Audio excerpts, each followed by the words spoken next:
Hello everybody and welcome to day 27 of 30 Days of Godzilla. Today we will be discussing Godzilla against Mechagodzilla, or as it was released in Japan as Godzilla X Mechagodzilla, because Japan likes to use X's a lot in their title. This one's another pretty good entry. It's not as good as the last one, but that's because GMK is that damn good. So yeah, let's dive into this one. For one thing, unlike most of the Millennium films, this one does take place in continuity with other Toho films such as Godzilla 1954, Mothra, War of the Gargantuas, and Space Amoeba. It also spawned a direct sequel, which we will talk about tomorrow.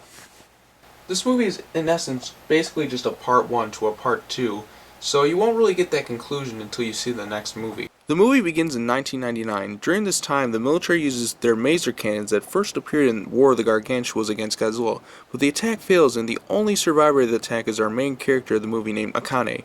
Most of the movie deals with her dealing with the guilt of not being able to save her comrades in battle. Throughout most of the movie, she gets ridiculed by other members of the military for her failure in battle per se, because they think she just blacked out, when in reality she kind of got taken down by Godzilla. I mean, she couldn't really do much against him because the cannon malfunctioned and a bunch of other stuff, but it helps go along with her redemption storyline when she eventually is the one to pilot Mechagodzilla to face Godzilla. Anyways, after Godzilla's first attack on Japan, they decide to build a biomechanical robot that is based around the bones of the original Godzilla called Mechagodzilla. Oh, I'm sorry, they don't really call it Mechagodzilla that much in the movie. Instead, they constantly refer to this monster as Kiru. Kiru? The title of the movie is Godzilla against Mechagodzilla. Why would you call your monster Kiru? Doesn't make any sense. It's not Godzilla against Kiru, it's Godzilla against Mechagodzilla. After 4 years of building, the JSDF finally finishes building the new Mechagodzilla, and I must say I really like the design. It gives us a nice balance between the Heisei and the Showa Mechagodzilla designs. Although the original Showa design is still my favorite, I would probably rank this design at number 2 because it is pretty cool. The new Mechagodzilla has a variety of new weapons. Its main weapon is a cannon that can freeze something to absolute zero. It might be the only weapon that seemingly has a chance of stopping Godzilla, but its time of firing is limited only to the amount of power that Mechagodzilla has. I guess because they wanted to make the movie seem more realistic, they decided to give Mechagodzilla a limited fighting time, such as like a 2-hour time limit.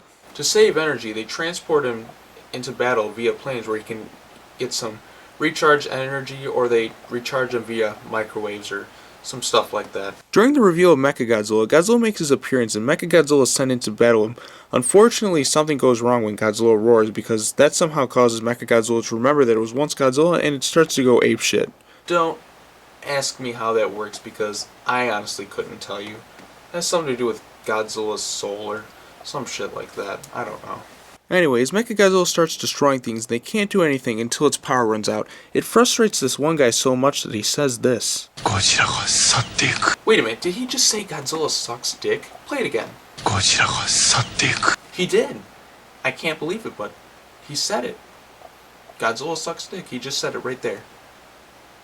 Awesome. For their first battle, the military fixes some of the problems with Mechagodzilla, and he goes and fights Godzilla for the second time. What's cool is that the battle lasts for a long time and it's pretty entertaining. In the end, though, the battle's taken out to sea and Mechagodzilla loses his arm and runs out of power, but Godzilla gets severely wounded and retreats, and in the end, Akane stands on Mechagodzilla as he stands there and Godzilla swims away. It's a good way to end the movie, although you don't really get that full satisfying conclusion. They don't exactly kill Godzilla, but they don't exactly give you a cheap ending. It's basically like a build-up to part 2, which is kind of cool. This is another pretty solid entry in the series. It has some good action scenes and some good music to go along with it. I find this one to be pretty entertaining. However, it does spend a lot of time setting things up and we don't really get a conclusion. But other than that, it's pretty good. Well, that wraps things up for today. Be sure to come back tomorrow as we conclude the first and second parts of the Godzilla, Mechagodzilla, Millennium movies. Only 2 more reviews until Godzilla 2014. I can't wait. So, thank you all for watching. Be sure to come back tomorrow. Thank you all. Sayonara.